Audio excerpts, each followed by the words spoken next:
Hello, good morning students. Welcome back for our next class in history. And today we are going to discuss about the topic the revolution of the liberals.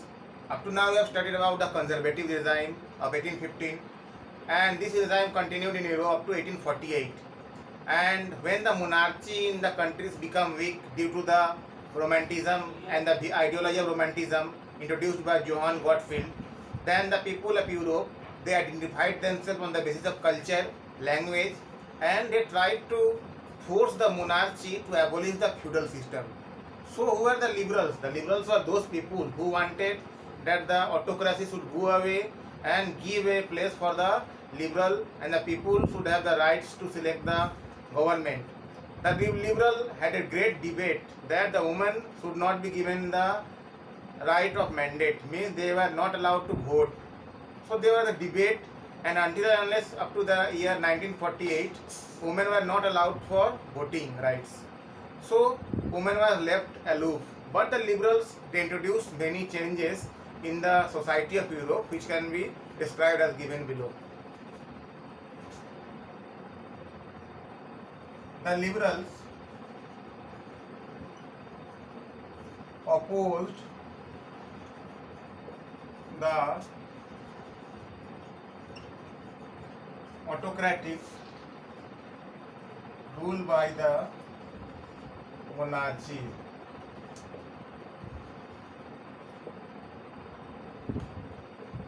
The liberals were against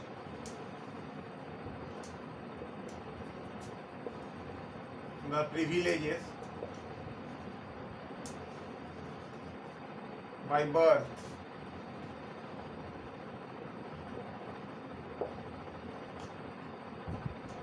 they wanted to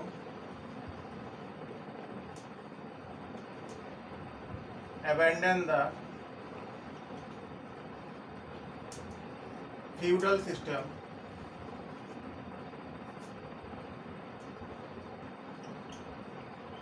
and serfdom. And what is serfdom? Serfdom is bonded labor, means the labor which is done by a person without any payment. So they wanted all these changes to come in Europe. They wanted that the government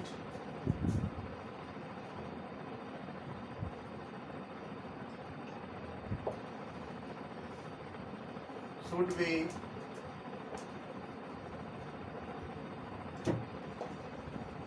democratically elected by the people. So the summary of the revolution made by the liberals, we can easily point out the thing that they were against autocracy, means they were against the rulers, the kings, and they were against the feudal system of the dukes. So they wanted a system of governance in which nation states should be organized and people having a common culture and speaking a common language, they should participate in it, and nation should have particular political boundaries, and the government should be elected by the people and it should be welfare for the people. So these were the views of the liberals in the promotion of nation states. Then we are going to the next thing.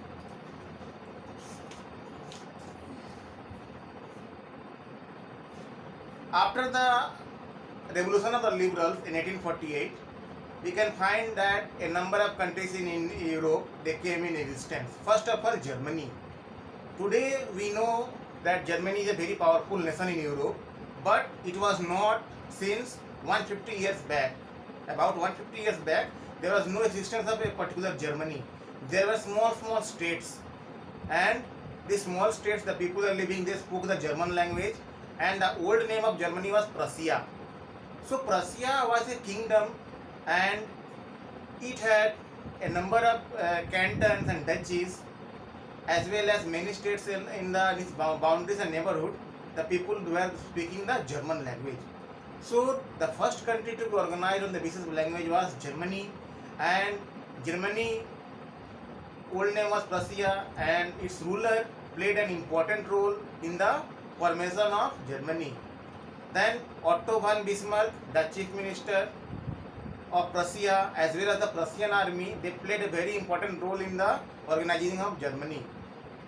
We are going to discuss about this in our coming class about how Germany came in existence and how it was organized, how did the Prussian army help Germany in the organization. We are going to study it about.